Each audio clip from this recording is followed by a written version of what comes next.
Hey guys, Stream Interact War Veteran here, and this is another video, another product review. I've had this cell phone for a while. I've been using it as a replacement for the Samsung Galaxy S5 that I had beforehand. But what I have here is a iPhone 6s. It's actually been a really great phone. I haven't had too many problems with it really. I'm not too big into like the iPhone stuff. This has been a great phone. It was from, I believe it's from Verizon originally, and I switched it over to Straight Talk, which wasn't too hard. I just had to go out and buy the SIM card kit. But it's a really good phone. I have this 64 gigabyte version. I can actually prove that to you.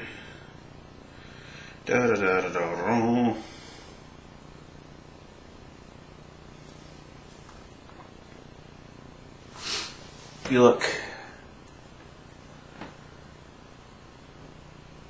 well, let me turn the autofocus on. It might actually help. If I need to turn it back off, then I will. But as you can see there, 59.12 after it's formatted and the operating system and crap like that. But it's been a good phone. And you can see it's in perfect good shape. I like the camera. It's a good camera. It's been a fast phone.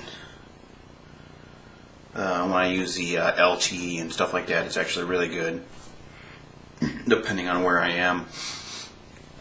And all in all, this has been a great phone. It's nice and thin. I would definitely recommend this for people that just like phones. But there has been one thing that I've been really wanting with it, and currently on this one I'm on iOS 10.2.1, I believe it is. Yeah, 10.2.1. And it still hasn't come to the iOS platform yet, which is like you can use on a Android device, like my S5. Or my tablet that I could use a YouTube gaming app and actually stream live from that. It's not on the iPhone at all, and I really like actually using that, and I don't know why Apple doesn't use that on their devices. Alright, the specs here.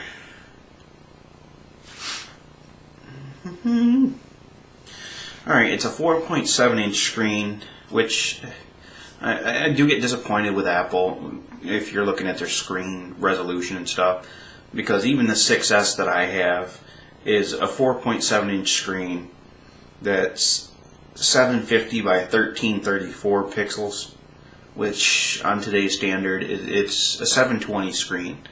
It doesn't have HD, or like a lot of the top of the line phones have quad HD displays. This one's not even anywhere near the market on it. The camera's good. It can do 4K. It has a 12 megapixel camera on it, the back camera. The front camera is, I believe, 5 or 8, something like that. It has 2 gigs of RAM, which that's not, that impressive nowadays. Most phones, top-end phones, have like 4 gigs on the Android market, so they should have 4 gigs of RAM, but they don't. And the processor on this is in the Apple A9 chip, which it's a good chip. I think it's a dual core. The phone measures out at like just over almost 5.5 inches, almost 3 inches, and like 0.28.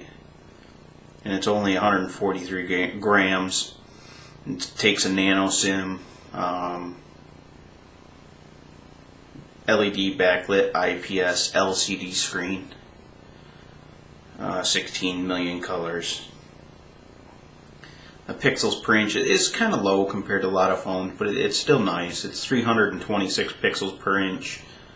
3D touch, which I haven't really used that a whole hell of a lot, honestly.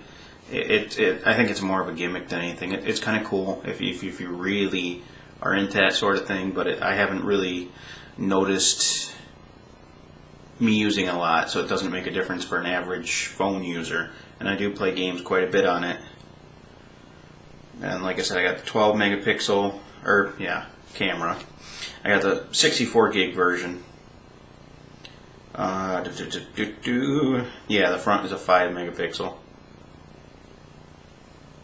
Other than that, they don't use anything like Gorilla Glass on their things or anything like that. I don't even think this one's water resistant at all.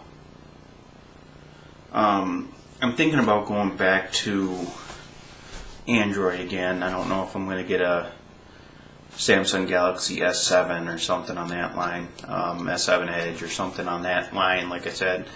But I was thinking originally about going with a iPhone 7 S Plus, or waiting for the iPhone 8 to come out, but I'm not sure if I'm going to be able to do that live recordings from the phone. If you're like playing a game, you can't stream it like I want to with a gaming app like you can on the Android phones.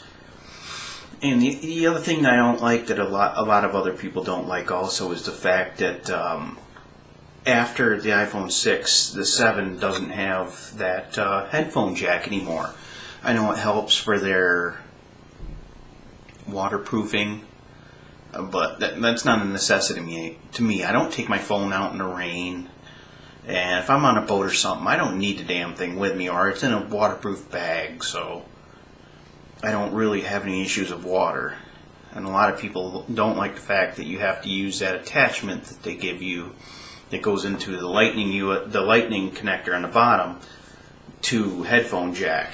A lot of people don't like that. And it'll still work, granted, but it's just better to have the damn thing in there anyways. What else?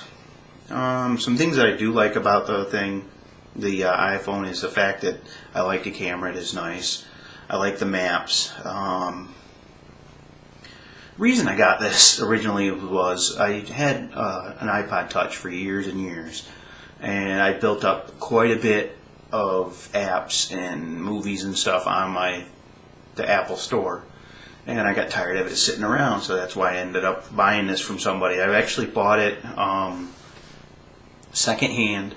The guy told me that he supposedly got it as a replacement for his buddy that was on his plan, but he decided he didn't want it, so I literally got this for cheap, and it's been working great for me ever since.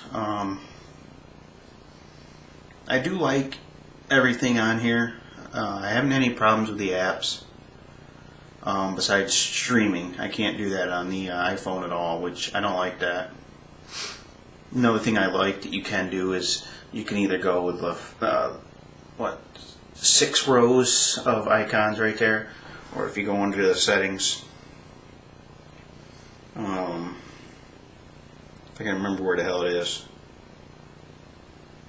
Settings, one more back, maybe general. But anywho, you can change the view. That's what I'm trying to figure out. Maybe it's display. Yeah, view. That's on standard, or I can go zoomed.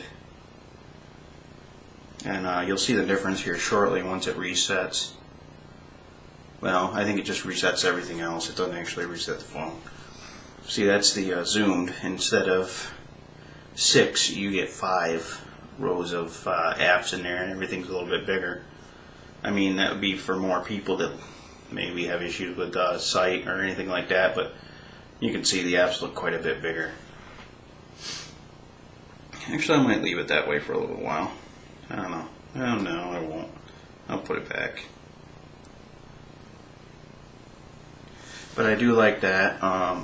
You can double tap the home button to make the screen go down, which is kind of cool. Like, I'll show you.